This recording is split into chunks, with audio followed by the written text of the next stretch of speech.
Güçlü kadınlar, güzel kadınlar, hepiniz hoş geldiniz. Bugün şahane bir konuğum var. Bu videoyu not alın. Bak, bu videoyu gerçekten not alın. Belki yarın kocanızın davranışlarını değiştiğini göreceksiniz. Ama nasıl? Evdeki kocayı değiştirebilir miyiz? Hepsini konuşacağız. Kendimizi nasıl daha özdeğerli hissederiz? Neler neler konuşacağız. Çok değerli bir konuğum var. Anastasia Recher, yaşam koçu ve içsel dönüşüm mentoru. Hoş geldin Anastasia. Buldum. Merhaba. Nasılsın? Teşekkür ederim beni davet ettiğiniz için. Rica ederim. Nasılsın? Çok iyiyim, teşekkür ederim. Siz nasılsınız? Çok teşekkür ederim. İsminizin anlamı ne? Anastasia ne demek? Aslında prenses ismi. İnsanlar hep der ki gerçekten kendi ismini taşıyorsun. Ama güçlü karakter de aynı zamanda anlatıyor. O yüzden yani prensesin güçlü versiyonu diyebiliriz. Evet, aslında insan gerçekten de ismini taşıyor değil mi yani üzerinde? Kesinlikle. Ben şuna inanıyorum.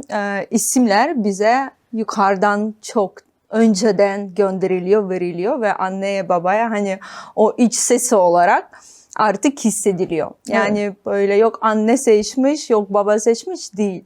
Yani bu yukarıdan geliyor. Geliyor. Hediye gibi aslında seçilmiş Hem hediye gibi hem her isminin hani daha çok böyle özellikleri var ve her insan o özellikleri taşıyor.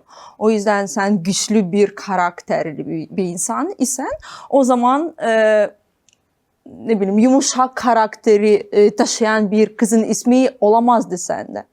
Ama şu da var, mesela iki isim kullanıyorlar ya Türkiye'de. Evet. O da aslında onu dengeliyor. Yani ne kadar doğru ne kadar yanlış konuşmayalım şimdi. Yani çünkü kültür meselesi.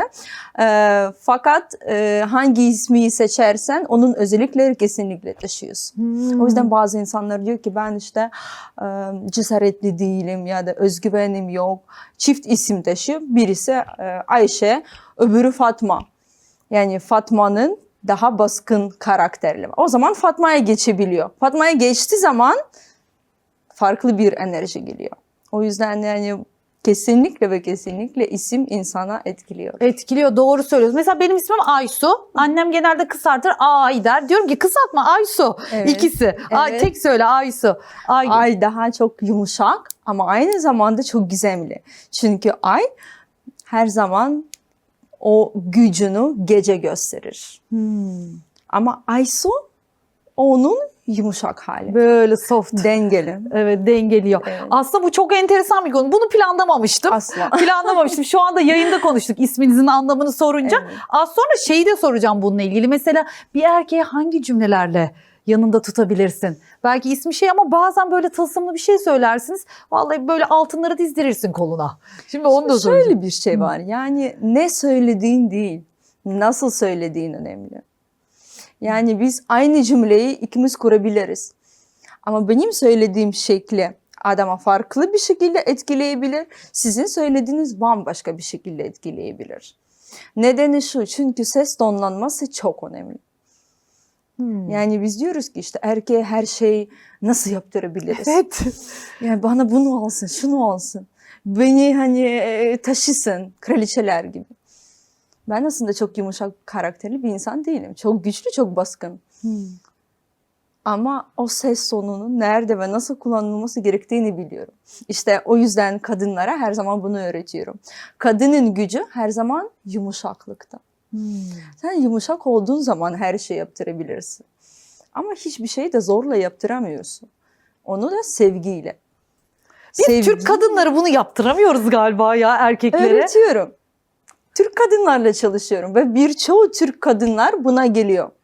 Çünkü hepimiz bir zamana kadar çok böyle hırslarla yürüyoruz. Böyle atarlıyız. İşte ben onu yap, benimle böyle yapamaz, bana böyle davranamaz. Hani bunu söylediğin zaman agresyon ile söylüyorsun. Ama kadın dediğin şey yumuşak gücüyle her şeyi anlatabilir. Her şey. Hani benim için bu önemli.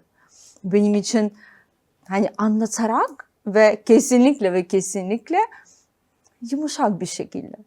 O zaman sizin dediğiniz ve benim dediğimizle ilgili bir fark olur. Adama etkisinden bahsediyorum.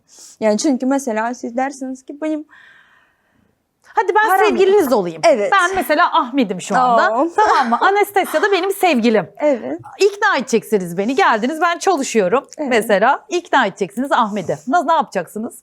Ne istiyorum? Tatile Ama- çıkalım mı diyelim mesela. Ben de çok yoğunum. Ahmet çok yoğun. Tatile çıkmak istemiyor. Para da harcamak istemiyor. Evet. Hı. Erkek ne zaman para harcamak istemiyor biliyor musun? Ne zaman orada keyif almazsa. Ha. Bir erkeğin bir kadına para harcaması için o kadına ne alıyorsa, nereye götürüyorsa o da oradan keyif almalıdır. O yüzden kadının şu an burada yapması gereken şey ne? Bir adamın faydaları göstermek. Hayatım. Ben şimdi çalışıyorum. Ahmet çalışıyor. Beraber bir tatile mi gitsek? Ya bu aralar çok yoğunum. Para harcamak istemiyorum. Yani para kazanabiliriz. Para geliyor gidiyor. Ve bu para mutlaka bir şekilde harcanıyor.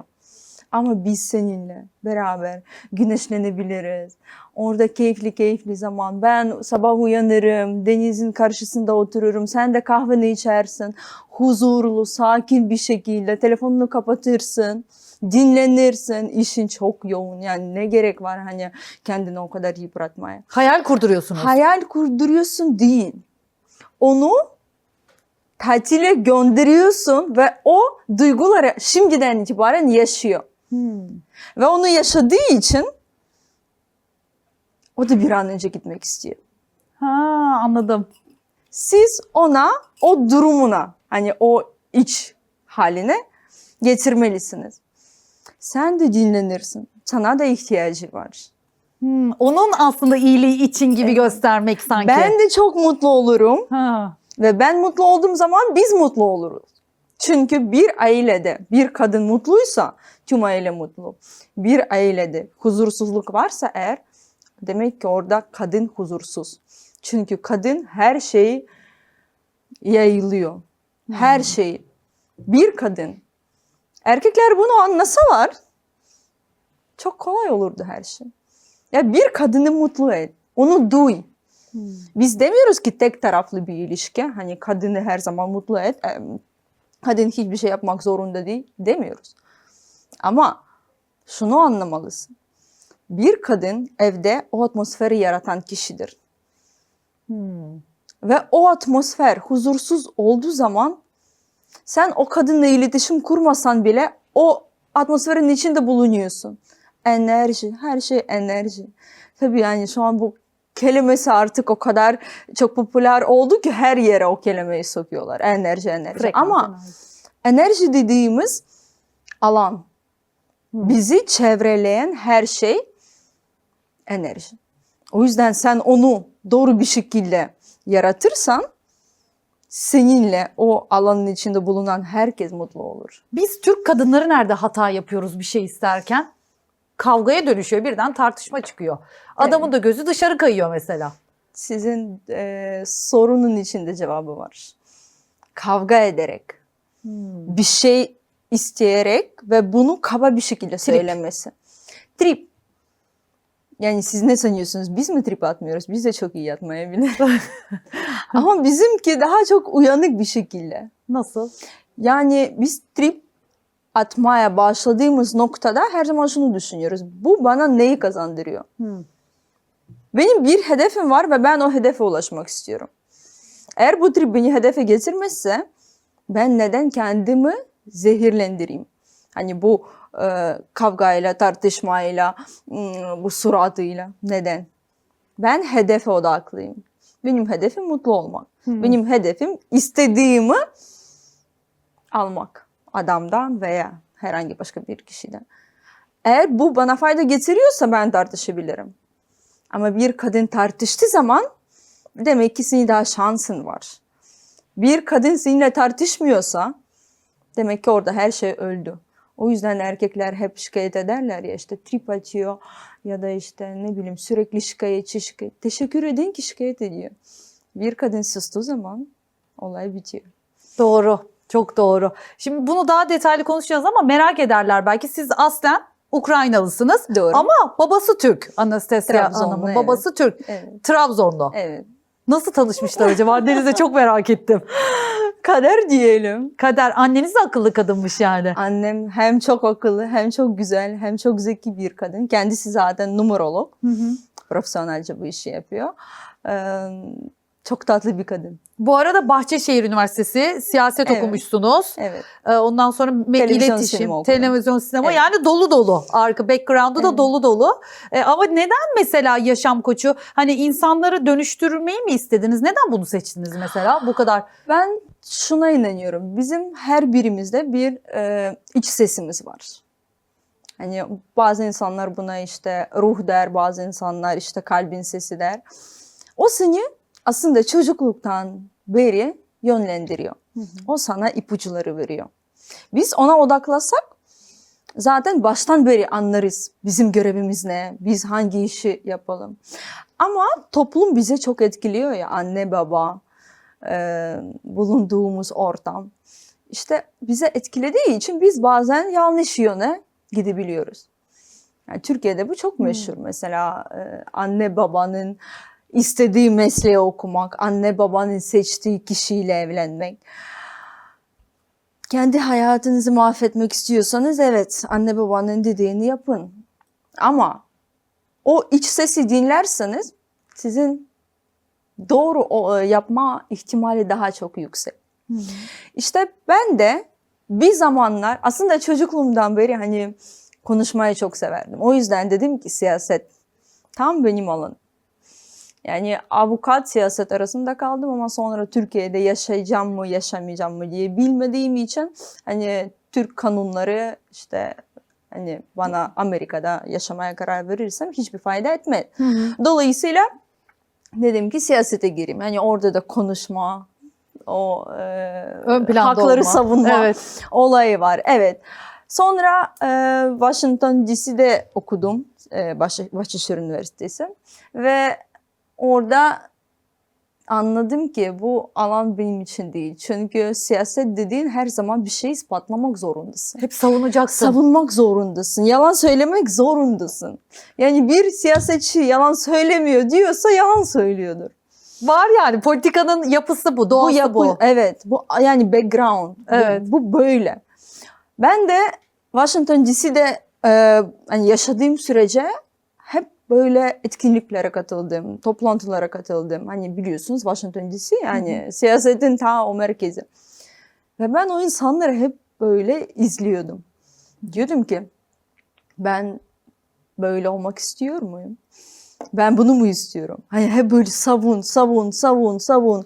Hep yalan söylemek zorundasın. Yani kendin bazen inanmadığı bir şeyi insanlara satmak zorundasın. Ben de dedim ki ben o olmak istemiyorum. Çünkü içsel huzurum ve mutluluğum benim için ön planda. Ben nerede mutluysam orada olmalıyım. Yani ben şuna inanıyorum. İnsan gerçekten mutlu olduğu zaman bir yere varabilir. Mutlu olduğu zaman güzel bir aileyi kurabilir. Mutlu olduğu zaman o doğru olan aile modeli, o rolü yaratabilir. Yani başka şekilde olmaz. İşte ben de kendimi orada denedim, burada denedim. Sonra işte müzik sektörü girdim, şarkıcılık vesaire derken dedim ki ben sesle ilgili bir şey yapmak istiyorum. Yine insanlarla iletişim halinde. Evet. Peki Sonra, buyurun. Sonra böyle bir dönem oldu. Sosyal medyaya kendimi verdim. Ve konuştukça insanlardan feedback alıyorsun. Geri dönüşü alıyorsun. İşte o geri dönüş sana ayrı bir hissi veriyor. Yani sen bir insanın hayatına dokunabiliyorsun. Sonra bunun tabii ki de artık uzmanlık haline getirmeye çalıştım. Eğitimleri gördüm, çok okudum, çok kitap okudum. Değişik eğitimleri aldım. Bu sadece yaşam koçlukla ya da içsel dönüşümle ilgili değildir. Meditasyonlar, ruhsal gelişim, sebep-sonuç ilişkisi, dünyadaki kanunları, neden biz bazı senaryoları devamlı olarak yaşıyoruz. Sonra yani neden her şeyim varken ben mutlu olamıyorum diyorsun. İşte derinleştiğim için kendimi orada buldum. Yani bu yaptığınız pratikler sizin hayatınızı da kolaylaştırdı. Peki Evet. neden öyle diyormuşuz? Cevabını buldunuz mu bu sorunun? Tabii ki de. Çünkü biz yanlış yolda yürüdüğümüz zaman hayat bizi vura vura senin olması gereken yola itiyor. O yüzden sen o evrenden sinyalleri alamıyorsan, duyamıyorsan ya da takmıyorsan ya da görmemezlikten geçiyorsan hayat sana diyor ki dur. O zaman senin tüm yollarını kapatalım, paranı alalım, çevreni alalım. Sen bir otur bir düşün. Eğer bu sefer de anlamıyorsan ne oluyor? Sağlıkla ilgili sorun yaşıyoruz. Kanser, işte ciddi bir şey. Allah diyor ki bunu da anlamıyor. Önce parayı alıyor. Parayı aldıktan sonra sen o dersini anlayamadıysan o zaman sağlıktan. O zaman insan hasta evde yatıyor. Ve düşünüyor. Dua ediyor. Cevapları alıyor. İşte o zaman sen kendini tanımaya başlıyorsun. Kendiyle tanışmaya başlıyorsun. Ve kendiyle tanışmaya başladığın zaman aslında Allah'la tanışmış oluyorsun. O hep bumerang gibi geliyor ya sana karma. Hep yaşıyorsun, bitiyor, aynısını bir daha yaşıyorsun. Mesela hayatına biri giriyor, aynı modelde erkek bir daha giriyor. Bu biraz farklı bir konu. Karma konu. Evet ama şöyle bir şey var. Bazı karmik derslerim geçmiş hayattan olabiliyor. Yani bazı insanlar geçmiş hayata inanmıyor ama hani biz ışıkta nasıl çalışıyor da çok da anlamıyoruz. Evet fizik var ama yine de nasıl bilemiyoruz. Ama bizim görevimiz ışığı açmak, kapatmak, kullanabilmek. İşte bu da böyle. Karma diye bir şey var mı? Var. Geçmiş hayat diye bir şey var mı? Var. İşte biz onu Ders almazsak, bilinçli bir şekilde, evet, biz ona bilinçli bir şekilde yaklaştığımız zaman o karmik dersleri geçmek daha kolay. Ama bunun için ne olması lazım? Senin o farkındalığa ulaşman lazım. Evet, tabii ki de karma diye bir şey var. Buyurun. Şunu soracağım. Mesela o zaman şöyle bir soru sorayım. Bir ev hanımı düşünelim. Çocukları var. Kocasıyla arası sürekli kötü, sürekli kötü ve o evliliğin içinde kalıyor. Şimdi biz de yaptığımız yayınlarda falan kadınlar böyle çok hani şikayet ediyor, soruyor nasıl düzeltirim diye ama bir de sizin taraftan bakalım böyle bilinçaltıyla veya pozitif olarak bir kadın o evliliğini nasıl kurtarabilir? Adamı nasıl dönüştürebilir? Çok derin bir konu, çok sevdiğim bir konu. Çünkü bazı durumlarda evliliği kurtarmaya gerek yok. Bazı durumlarda erkeği kurtarmaya gerek yok. Bazı durumlarda senin kendini kurtarmaya gerek var. Biz her zaman bizim içimizdeki o halimizi dışarıda görüyoruz. Eğer senin kocayla ilgili sürekli bir problemin varsa ya da çatıştığın bir konu varsa kendine bakman lazım. Sen kendiyle nerede kavga ediyorsun, nerede çatışıyorsun? Çünkü insanlar bizim ayna gibi. Bizi gösteriyor. Sen kendi içinde neyi kabul edemiyorsun? Neyi kabul etmiyorsun? Hangi dersi geçemiyorsun? Eğer bir adam seni sürekli aldatıyorsa ve bu aldatmalar partneri değiştirdikten sonra da devam ediyorsa demek ki erkeklerde sorun değil. Demek ki problem sende. Ama problem nerede? Sen kendini seçmiyorsun. Özdeğere konu geçiyor. Evet. Kendini seç. Önce sen kendini istediğin hale getir ki seni değerli görsünler. Ama sen kendini değerli görmüyorsan, sen kendini değerli bir şekilde yaklaşamıyorsan, sen kendini değerli bir varlık gibi görmüyorsan, kendini geliştirmiyorsan, kendi için güzel şeyleri yapmıyorsan, senin hayatındaki adam neden sana bunu yapsın ki? Adam her zaman kadından örnek alır.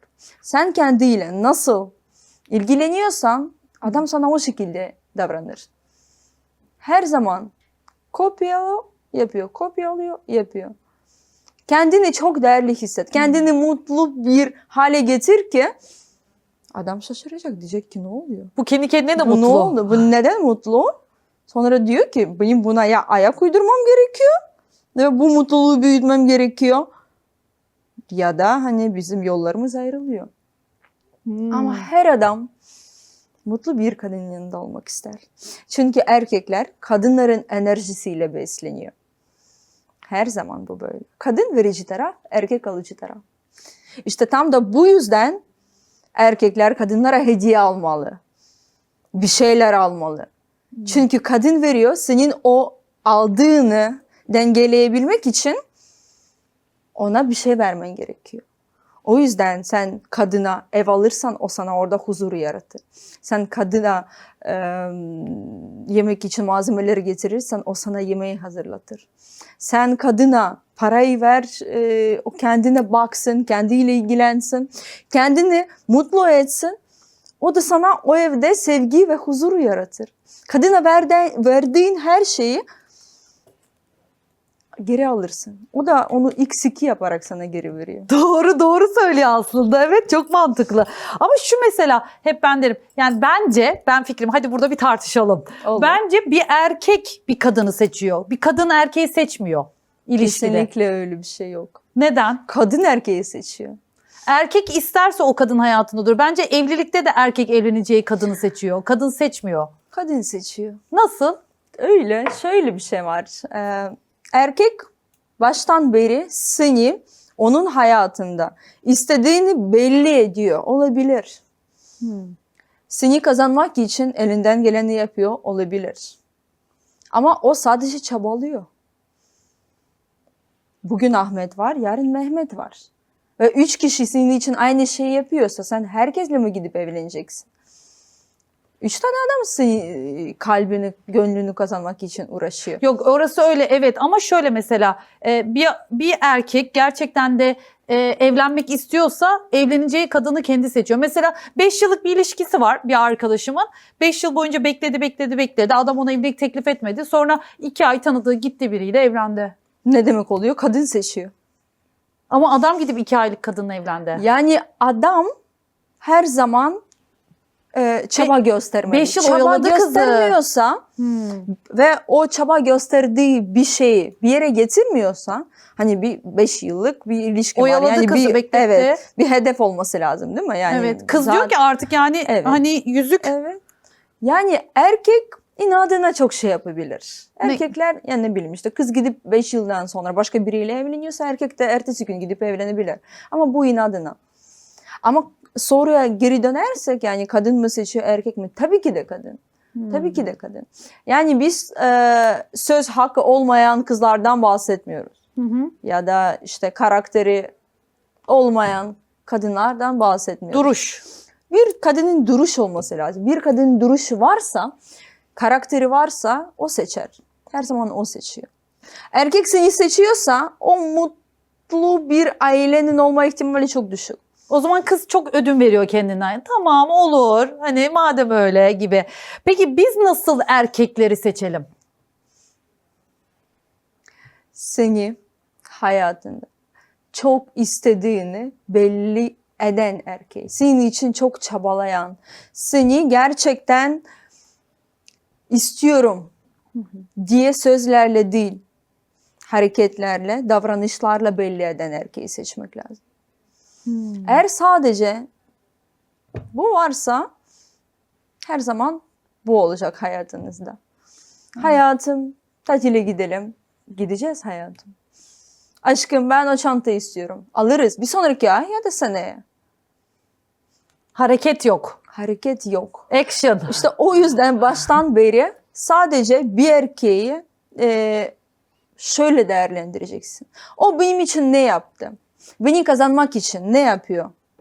Ne yapıyor? Yani bu illa bu konuyu açtığım zaman herkes diyor ki işte hep her şey para mı? Bu parayla ilgili değil. Senin için, özellikle senin için ne yapıyor diye bakmak lazım. Tatile götürmek bu senin için değil. Bu onun için, sadece sen onun yanında bir bonussun.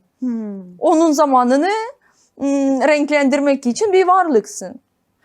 Yemeğe gitmek, restorana gitmek Mesela bu senin için değil. bir ara bunun tartışması çıkmıştı. Demişlerdi ki kadın da hesap öder.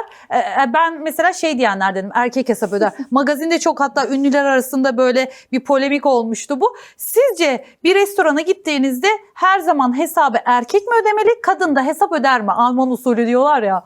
Ben bu soruyu çok sakin bir şekilde cevaplayamam. Çünkü bu benim bakışımda, dünyamda, kafamda böyle bir şey yok. Ne demek kız hesabı öder?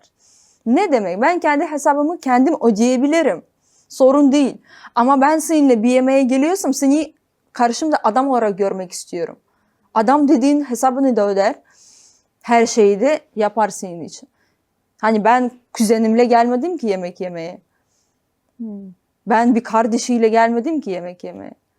Ben seninle date'e geliyorsam ya da kahveye geliyorsam o zaman sen gelip bu hesabı ödemelisin. Zaten o söz konusu bile olmaması lazım. Bir erkek bunu diyorsa masanızdan kalkın gidin, yani ne demek? Senin paran yoksa ödeyebilmek o hesabı. Çıkma dışarı. Çağırma o kızı. Neye göre çağırıyorsun? Yani bunu müsaade eden kızlar kendi öz değeri olmayan kızlar. Ben de bu konuda aynı düşünüyorum. Yani bence de bir kız hesap ödemez yani. Erkek sen o masada adam ödeyecek hesabı. Evet. Aynen. Sonra diyor ki hani ama bu birinci, ikinci date'te normal ya, erkekler diyor bana. Ne demek normal? Ne demek normal? Kime göre normal? Sana mı göre? Ben karşımda adamı görmek istiyorum. Ben seni adam olarak sandım. Sen hesabı ödemiyorsan biz neyden bahsediyoruz? Nasıl sahip çıkacaksın? Bir an önce bir ayrılalım. Ama hesabı ödeyeceksin. Değil mi? Çok doğru söylüyorsun. Yani. Ya ben de bu konuda aynı düşünüyorum. Evet, bence de ödemeli. Mesela şey düşünelim. 10 yıllık evli bir çift. Kadın 10 yıl boyunca kocasına bir bilezik bile aldıramamış. Nasıl adama kendi için bir şey aldırabilir? Nasıl dönüştürebilir? Dönüşümü konuşalım. Şimdi şöyle bir durum var. 10 yıl artık beraber yaşadıysan o adamla ve o adam sana 10 yılda bir şey almadıysa sende sorun var. Düşün, Adamla çocuklar değil. var, hep ev işi yapmış, hep çocuklara bakmış, yemek yapmış, Ne fark ediyor? çamaşırını yıkamış ama adam onun için bir çaba göstermemiş. Ne yapsın Kadın bu? hata yaptı. Niye çamaşırını yıkadın o zaman? Dönüşüm nasıl olacak? Yani dönüşüm çok zor artık o adamla. İmkansız demiyorum ama zor. Çünkü siz onu alıştırıyorsunuz bu hale. Adamın kafasında şu var. Ben bir şey yapmasam da bu çamaşırı yıkar. Ben bir şey yapmasam da bu çocuklara bakar. Ben bir şey yapmasam da bu yemeği yapar. Ben bir şey yapmasam da cinselliği alırım. Sonra diyor ki ben niye bir şey yapayım ki? Zaten her şeyi alabiliyorum. Ödül. Ödülünü Nerede veriyor. ödül? Evet. Yoksa neden? Neden? Bir erkeğin matematik kadınların gibi değil. Kadınlar çok fedakar bu konuda. Ama sen kendini hani hep verici taraf olarak ona gösterirsen olmaz. Buradan mahkemeye gidip boşanmak aslında bu yayını Yani izledikten şöyle bir sonra şey var. Bu kadın demek var. olmuyor Sakin. ki gidip adamı direkt Boşamayın. boşamak zorundasın. Değil. Boşamayın. Ama bir oturup konuşmanız lazım. Her şey konuşmayla çözülüyor. Hayatım bak ben sana 10 yılımı verdim. Ben sana seni sevdiğimi ispatlayabilecek her hareketi yapıyorum diye düşünüyorum. Evde o huzurunu sana yaratıyorum. Çocuklara bakıyorum. Çocukları yaptım, taşıdım, doğurdum, büyüttüm. Kendimi fedakar ettim buna. O da bizim için. Sen bizim için tamam hani para kazanıyor olabilirsin. Ama beni mutlu etmek istemez misin? Yani ben çok bir şey istemedim sende bu yıllar içerisinde. 10 yılda bir bileklik almadığına göre. Yani beni bir defa bir mutlu etmek istemez misin? Geri mi çeksin kendini mesela? Yaptıklarını yapmasın mı? O. Konuşun. Hayır siz yapmadı diye girmeyin. Yani beni mutlu etmek istemiyor musun? Çünkü seven adam sevdiği kadını mutlu etmek ister. Evet. Eğer adam senin için bir şey yapmıyorsa seni mutlu etmek istemiyordur. Oradan yola çıkmak lazım. Hani o yüzden ben şu an şüpheleniyorum. Sen beni sevmiyor musun? Yoksa mutlu mu etmek istemiyorsun? Yoksa sorun nedir? Bunu bir konuşalım mı? Çünkü hani ben bu ilişkimizin durumu anlamak istiyorum. Ben bunu hak etmiyor muyum senin gözünde? Başka kadınlar bunu yaşayabiliyorsa ben neden yaşamadığımı anlamak istiyorum. O yüzden seninle konuşmaya geldim bu konuda. Adamı sıkıştırın, duvara sıkıştırın ama yumuşak bir şekilde. Peki burada şeyi soracağım mesela. Bazı erkekler maske kullanıyor. Maskeler. Gerçek yüzünü göremiyoruz. İlişkide de göremiyorsun. Evlenince anca ortaya çıkıyor veya değiştiriyor. Sadece ama ilişki diye değil aslında. İş ortamında da veya ticaret yaparken de. Nasıl göreceğiz? O maskeler nasıl düşer? Konuşmalar, davranışlarla bir tuttuğu zaman bu adam gerçekten kaliteli bir adamdır. Ama bir yerde bir problem oluyorsa ve o adamın hareketleri, konuştukları, yaptıkları hepsi ayrı oluyorsa demek ki o adam uzun süredir bir maske kullandı. O maske düştüğünü nasıl anlarsın? Nasıl? Adam zor durumda kaldığı zaman nasıl davranıyor diye bakacaksın. Öfkeliyken nasıl davranıyor diye bakacaksın. Yani böyle zor duruma düştüğü zaman orada kontrol kalkıyor ortadan. Kontrol kalktığı zaman insanın gerçek yüzü ortaya çıkar. İşte maskeler orada hemen belli oluyor. Düşer, belli eder. Hemen evet. Öfkeli insanlara bakmak lazım. İnsanı o yüzden diyorlar ki biriyle kavga etmeden, onu en öfkeli halinde görmeden evlenme. O gerçek yüzünü çıkarır Çünkü gerçek orada. yüzü orada. Çünkü maske orada ancak kalkıyor. Çünkü insan o duyguları kontrol edemiyor ya. Duyguları kontrol edemediğin zaman ne oluyor? Senin içindeki o tüm güzelliklerin mi, şeytanları mı hepsi Buluyor. Peki mesela siz bir Türk erkeğiyle evlenir misiniz? wow, bu soruyu hiç düşünmedim. Ben de hani illa Türk olması lazım ya da Avrupalı öyle bir şeyim yok. Yani sevdiğim zaman, sevildiğim zaman, kendimi değerli hissettiğim zaman o ilişkide ve evliliği en çok ben değil o erkek istiyorsa evlenebilirim. Ama tabii ki de her insan için önemli kriterler var ya, işte benim de o kriterlerim var. O kriterler olursa ister Türk olsun, ister Amerikalı olsun, ister başka. Nedir kriterleriniz? Bence Evlilik bunu programında konuşmayalım dediğim şey. bugün. Fazla özel konular Genel olarak geçmesin. aslında kadınlara da bir şey olsun. Kriter olarak neye baksın? 3 önemli kriter. Kadınlar not alın. 3 önemli kriter. Bir ilişkiye başlayacaksa neye baksın? Bir, senin için bu adam ne yapıyor? Senin için. Sizin için değil. İşte ama ben işte bizim için onu yaptım, onu ayarla değil. Senin için ne yapıyor? Bir adam baştan beri yatırım yapmalı ama bu yatırım illa hani paradan bahsetmiyorum. O da olması lazım. Bu arada o da olmazsa olmaz. Ama yatırım, zaman yatırımı, ilgi yatırımı, senin aileyle nasıl bağlantı kuruyor? Bu çok önemli. Yani benim için çok önemli bir kriter. Çünkü bir adam senin aile ile nasıl davranıyorsa büyük ihtimal sana da böyle davranacak. O adam kendi anne babaya nasıl davranıyorsa da aynı şekilde sana davranacak. Doğru. Her zaman ona bakmak Saygı. lazım. Yani o adam anne babayı aramıyorsa büyük ihtimal bir zamandan sonra seni de aramamaya başlar. Sana hesap vermemeye başlar. Çünkü o alışkanlık yok. Hani o değerler yok, daha doğrusu alışkanlık değil, değerler. O değerler baştan beri ya var ya yok. Eğer sende o sahiplenme duygusu yoksa, o merak yoksa, o merhamet yoksa kendi annesine babasına. Yani başka bir kadına o adam merhamet duymaz. Duymaz. O yüzden bu birinci kriter. Hani senin için ne yapıyor? Senin aileye nasıl davranıyor? Kendi ailesine nasıl davranıyor? Ondan sonra ki hani ikinci kriter gelecekle ilgili planları sormak lazım. O planların içinde sen varsan her plan yani 5 yıllık planını sormak lazım ve 10 yıllık planını sormak lazım. Ne düşünüyorsun? Ne istiyorsun? Ya da en sevdiğim şey mesela hani eğer birinci date'e geliyorsan, birinci görüşmeye geliyorsan 5 yıl sonrakinin bir gününü bana anlat. En böyle hayal ettiğin gününü. Güzelmiş Mesela, bu. Ben de çok dikkatli dinliyorum. Uygulayacağım bunu. Mesela 5 yıl sonra uyandın. Evet. Oradan itibaren bana adım adım anlat. Hayal Neredesin? Evet. Ha. O da düşünüyor. Neredesin? Türkiye'de misin? Amerika? Nerede o? Bilmiyorum ama düşün. Yani nerede görüyorsun onu? Türkiye'deyim diyor. Peki nerede yaşıyorsun? Hangi evde? Ev nasıl? Benle mi? Onu oraya gönder. götür. Yanında kim var?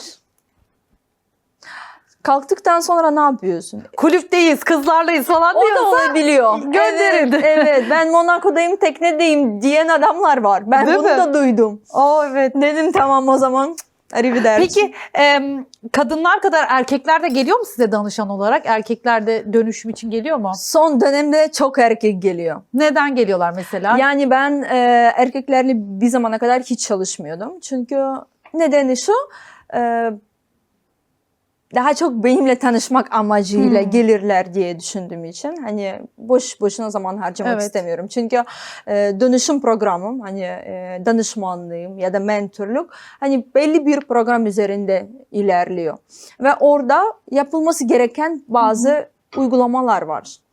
O yapmazsan olmaz ama yaparsan hayatın dönüşüyor. Yapıyorlar mı?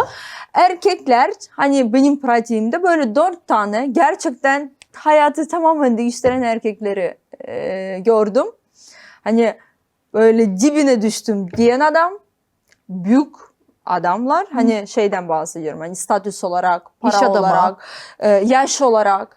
Hani çok önyargılı yaklaştım, dedim ki hani herhalde bana hani yaklaşım arıyor diye geldim. Ama gerçekten böyle hani şu an 2 kişi hiç Türkiye'de yaşamıyor, bambaşka yerlerde yaşıyorlar. 2 kişi bambaşka bir hayatları yaşıyorlar. O yüzden hani bir zamana kadar erkekleri böyle mesafede tuttum, sonra yaklaştırdım. Yine hani dedim duruma göre bakayım. Sonra baktım ki online olarak hani danışmanlığı almak isteyen erkekler oluyor. Mesela Amerika'da yaşayan, mesela Almanya'da yaşayan. Ben de diyorum ki hani tamam, Türkiye'de belki birebir ama şu da olabilir. isterler. Bir kadın gözüyle onu görüp, çünkü bir kadın adamı vezir eder. Rezil de eder, vezir de eder. Yani buraya da çıkarır, buraya da düşürür. Evet, doğru. Onun için bir kadından tavsiye almak her zaman, erkeklerde şey vardır. Anne profili olur ya, onun gözüyle. Kabul etmeseler de böyle yani. Evet, erkekler. çok doğru diyorsunuz. Bunu kabul etmiyorlar ama gerçek orada. Evet. Yani kadından tabii ki de o gücü alıyorlar, o motivasyonu alıyorlar, o hani gaza gelebilirler kadının her dediğine. Ama ben daha çok problemli durumlardan bahsediyorum. Mesela adam gerçekten hani dibine düştü. Yani şuradan buraya kadar her konuda yaşamak istemiyorum, intihar ediyormuş. İşte orada hani motivasyon yeterli olmuyor. Orada çalışma gerekiyor. Evet. Orada farklı. O yüzden hani kişiye göre evet, tamam, belli bir programım var. Belli bir şekilde ilerliyorum. Hani adım adım. Ama yine de insanın bazen motivasyona ihtiyacı var. Hani sadece ona biraz güç verirsin.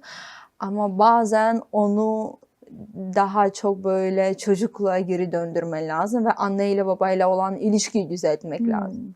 Ve genelde her şey anne babayla olan ilişkiyi düzelmekle her şey değişiyor.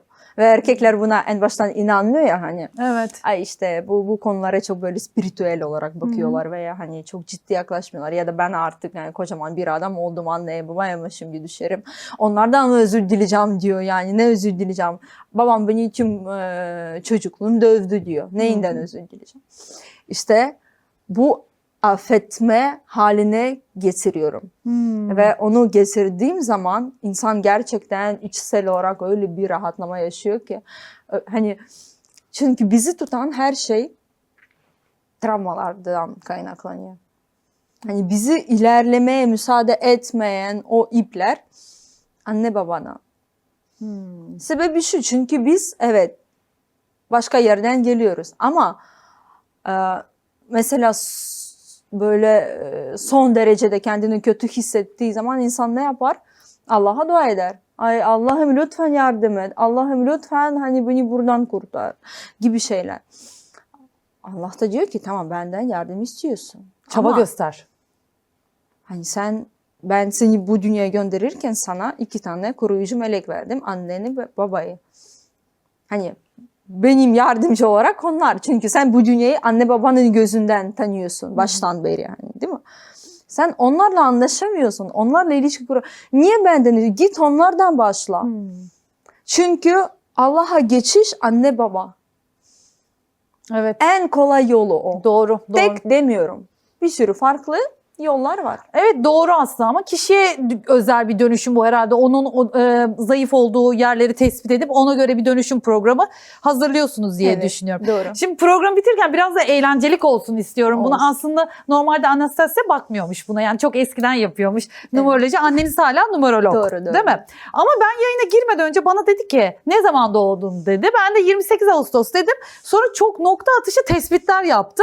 Niye göre yaptınız bunu mesela ben merak ettim. Her insanın bir doğum tarihi var. Yani biz sanıyoruz ki tesadüften o gün dünyaya geldik ama öyle bir şey yok.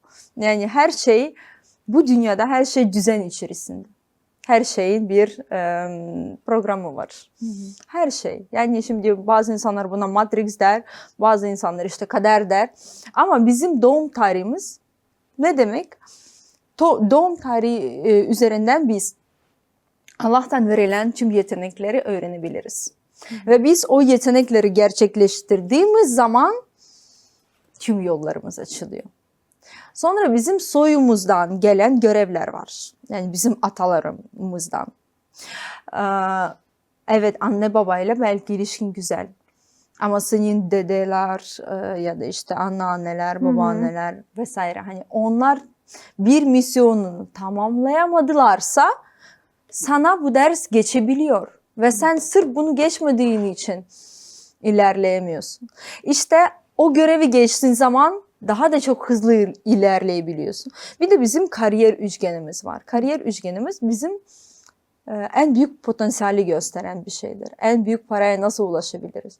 Ve en önemlisi bunu en kolay şekilde nasıl yaparız? Açıyorum sen avukat olmaya karar verdin. Ama senin yıldızında diyor ki şarkıcı bu. Şarkıcı ama sen avukatsın. Ama şarkıcı olman lazım. Sahne önünde olman lazım. Ve sen 5 yılını üniversiteye veriyorsun. Sonra üniversiteden sonra staj yapıyorsun. Kariyeri yapmaya çalışıyorsun. Olmuyor. Oluyorsa da zor oluyor. Zor oluyorsa da istediğin gibi değil. Mutlu olamıyorsun. Problem nerede? Belki sen yanlış bir yoldan gittin. Sonra tesadüften O Ses Türkiye'ye katılıyorsun. Diyorsun ki ya bir deneyeyim, geçtin. Tüm yolların açıldı. Benim üniversitede böyle bir arkadaşım vardı. O yüzden... Mesela benim burada 28 Ağustos neyi ifade ediyor? 2-8-8. Şimdi Ağustos ayında doğan insanlar her zaman anneyle ilgili karmayı yaşar. Yani bu çocukların ilk görevi anneyi babayı birleştirmek. Bu demek oluyor ki anne baba hep ayrılmaya çalışırlar, hep anlaşamazlar, hep böyle bir dert olur, hep böyle bir sıkıntı olur aile içinde. O çocuk ne olursa olsun anne baba iletişimde olsun diye geldi. Bu demek olmuyor ki anne baban son gününe kadar beraber yaşamalı değil. Bazen insanların yolları ayrılıyor. Ama iletişimde olması çok önemli. Çok önemli. O yüzden bu sizin hani Ağustos'ta doğduğunuz için göreviniz. Yani anne baba her zaman birbirine karşı güzel bir şekilde davranmalıdır. Ve onu tutan Sizin, çocuk. Evet, birleştiren gücü var. Zaten ayın 28'inde doğduğunuz için başında 2 var. Ayın ikisinde doğan insanlar bu ya sunucular, ya şarkıcılar ya da bloggerler. Yani sesle ilgili büyük bir yetenek var demek oluyor. Siz şu an atıyorum doktor olsaydınız kendi potansiyelinizi gerçekleştiremezdiniz. Bu mümkün değil. Çünkü sizin sesle ilgili büyük bir yeteneğiniz var. Konuşmak istedim Evet, yine. 8 mesela yanındaki 8. En zengin rakam. 9 mesela artık parayla ilgili değil ama 8 tamam. Ama en önemli şey şu. Kanuni dışı hiçbir işi, bir şey yapmamanız gerekiyor. Yani orada 8 şunu gösteriyor. Adalet. Adalet, yani bu kadın ya da bu erkek adaletle ilgili bir savunmalar yapmalıdır. Eğer ters bir şey yaparsanız adalet sizi bulur. Gelir şap bir tane yapıştırır. Ama ayın 8'inde doğan insanlar var bir de.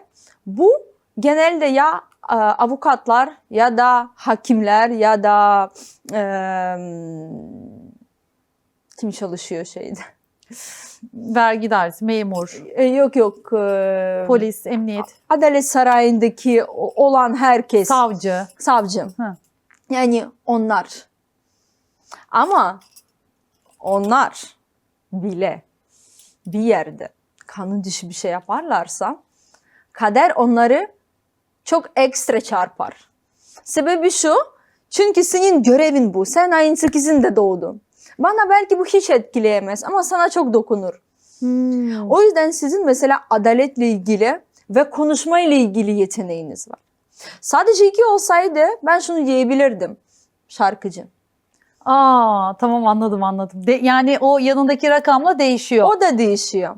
Hatta ay bir de bakıyoruz değil mi? Yani yıldızımızın 2. görev ay, doğduğunuz ay. Orada sizin hangi rakam duruyor? 8 Ağustos. 2-8, evet. Peki şey soracağım, mesela biz şimdi Nisan ayındayız. Bu videoda işte muhtemelen bu hafta içinde yayınlanacak. Peki Nisan ayında doğanlar 4. 4'ler. Bu öyle sayılmıyor. Yılın enerjisi var, ayın enerjisi var, bir de günün enerjisi var. Onu hesaplamak lazım. Hepsini Bu şimdi toplayırsan. bir anda hesaplanacak bir şey değil. Ama mesela bu yılı bakarken Instagram'da belki hani en altlara inersek şunu bakabiliriz. Depremler olacak diye baştan belliydi. Yangınlar olacak diye baştan belliydi. Yani Los Angeles'ta büyük bir yangın vardı. Bunu söylediğim andan itibaren bir hafta geçiyor. Uludağ'da otel yanıyor. Sonra işte seller olur. Her yerde sel oldu dünyada. Savaşlar olur. Hani Yahudi tarafından bir şey dedim. Şu an görüyoruz. Hani bu hesaplanabiliyor ama bunu hani global olarak hani hesaplamak lazım derin bir şekilde. Çünkü mesela bu yıl 1. enerjiden geçiyor. Yani 2026 toplasak 2-2-6 toplam 1 yapıyor. Yani 10 yapıyor da 1. 1 her şeyin başlangıç. Ama bir de sizin kişisel yılınız var. Bu bir sana dokunduğu gibi bana dokunmayabilir. Benim rakamlarla ben toplarsam benim evlilik yılı, seninkiyle toplarsak senin kariyer yılın. Başka insanlar hani onun doğum günün rakamları toplarsak ve yılın enerjisiyle toplarsak adalet yılı, adam cezaevinde. Peki 2027'de de böyle zorlanacak mıyız? 2027 barış yılı. Bir birlik olacak. Yani dünyada bu sene o kadar çok kötü. Yani bunu çok derin konuşmak istemem. Çünkü negatif bir şey konuşmak şu an çok iyi değil ama bu sene hani her şey böyle dağılır ya. Seneye insanlar bir olmaya başlar. Çünkü dünyada aslında her şeyin en önemli insanlık olduğunu anlarlar. En önemli şey bir olmak, beraber olmak, sevgi içinde olmak. Hani o 2027 hani çok farklı bir yıl olacak. Ama eksiden giden insanlar depresyonlara, bağımlılıklara düşer. İçki içmeye başlayabilir, uyuşturucu gibi şeyler. Yani bu tip konular çok olabilir. Çünkü bazı insanların o içsel gücü yok ve pes ederler. Ama pes etmeyenler büyük bir sevgi ve büyük bir barış kazanacaklar kendi içinizde. Hadi bakalım, göreceğiz. Çok teşekkür ederim katıldığınız için. Değer kattınız. Soruları varsa da Anastasia Reçer diye Instagram'dan size ulaşabilirler. Zaten şu altıda yazacağız Instagram hesabınızda. Ben çok keyif aldım vallahi. Ben de çok aldım. Her konuya da girdik değil mi? Hiç anlaştığımız konuları konuşmadık ama çok akışlı. Yani hepsini konuştuk ama karma konuştuk aslında. Karışık konuştuk. Yani konuyu açtı. Bence doğal, güzel bir sohbet oldu. Siz de merak ettikleriniz varsa videonun altına yazın. Onları da cevaplarız. Hepinizi seviyoruz. Görüşmek üzere. Bye bye. Çok sağ olun.